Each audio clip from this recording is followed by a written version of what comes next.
पूरा देश जानता है कि जॉब मैन तेजस्वी जी, नौकरी देने का कमिटमेंट तेजस्वी जी का, गठबंधन में कांग्रेस पार्टी साथ थी, उसको और अगर आगे बढ़ा रहे हैं तो अच्छी बात है। हर दल को अधिकार है गरीबी, बेरोजगारी, पलायन पर अपनी बात रखने का, चूँकि हालात बद से बदतर देश में है। देखिए कि हालात ये है कि महंगाई की मार आम आदमी पर है, बेरोजगारी का मार भी आम ही आदमी पर है, और दर दर के ठोकर खा रहे हैं नौकरी के लिए युवा। तो सवाल देश भर का है। और बिहार से शुरुआत किया था तेजस्वी प्रसाद यादव जी ने, और उसको सच करके दिखाया था। एक गांव में कहावत है, कथनी तज करनी करे तो विष से अमृत होई। तो तेजस्वी जी ने कथनी को करनी में परिवर्तित किया। जिन बातों को नीतीश कुमार जी कहते थे कि बाप के यहाँ से नौकरी ला कर देगा, नीतीश कुमार जी ने स्वीकार किया और माना कि तेजस्वी जी का संकल्प जनहित में है, युवा हित में है, बिहार हित में है। कांग्रेस पार्टी कार्यक्रम कर रही है तो अच्छी बात है, करनी चाहिए। लेकिन सवाल ये भी उठ रहे हैं कि आपके विरोधी कह रहे हैं कि पलायन को बिहार से पलायन लोगों को करने पे मजबूर किसने किया है? राजद और कांग्रेस ने, और वही 20 लोग। वर्षों से शासन है भाजपा और जदयू का।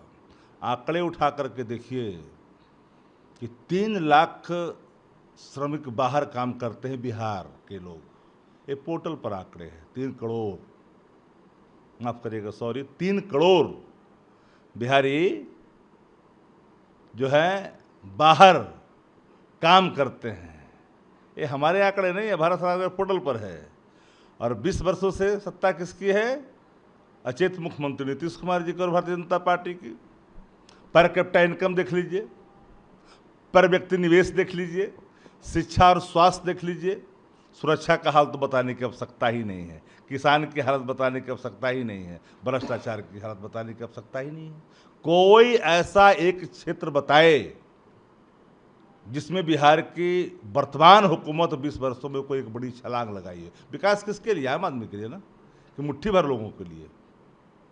विकास का अगर यही पैमाना है तो फिर गरीबी नहीं रहनी चाहिए थी।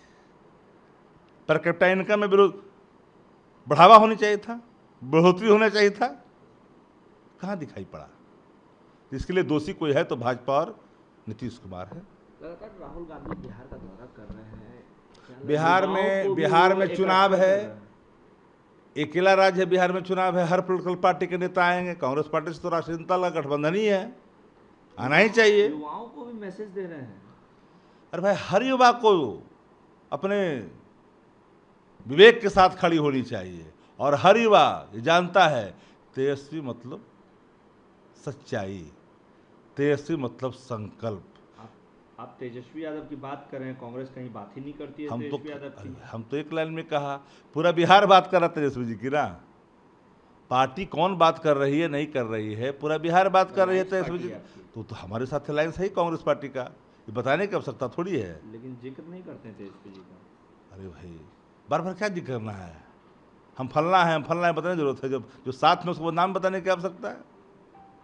शक्ति जी, सवाल ये भी उठ रहे हैं कि जिस तरीके से राहुल गांधी बिहार आ रहे हैं, कहीं ना कहीं वो आरजेडी को भी मैसेज देना चाह रहे हैं। देखिए, राष्ट्रीय जनता दल ने अपने असूल, अपने सिद्धांत, अपनी विचारधारा को अंगीकार करके आगे बढ़ता है, जिसमें न कोई झुकाव है और न किसी प्रकार का प्रत्याग है। अंगीकारता नीतियों का है, स्वीकारता नीतियों का है, और इसी बात को लिए राष्ट्रीय जनता दल जाना जाता है। हम दाएं बाएं अपने नीतियों के लिए नहीं कभी होते कन्हैया हैं। कुमार को भी आगे इसीलिए किया गया। अरे कोई हो, हर पॉलिटिकल पार्टी को अधिकार है, हर सिटीजन को अधिकार है सामाजिक बदलाव में अपना योगदान देने का। संविधान बचाओ सम्मेलन में भी शामिल होंगे। भाजपा कह रही है कि जो संविधान को तार तार कर दिए, बिल संविधान फाड़ दिए, वो क्या संविधान संविधान तो खतरे में है देश के अंदर में। बाबा भीमराव अंबेडकर जी के जो सपने हैं उसको और किसी ने चकनाचूर किया तो भाजपा ने किया है, नीतीश कुमार कर रहे हैं ना। कट्टर आरएसएस हो गए नीतीश कुमार, और वो भी मना रहे हैं, वो भी मना रहे हैं भारत रत्न अम्बेडकर साहब की जयंती।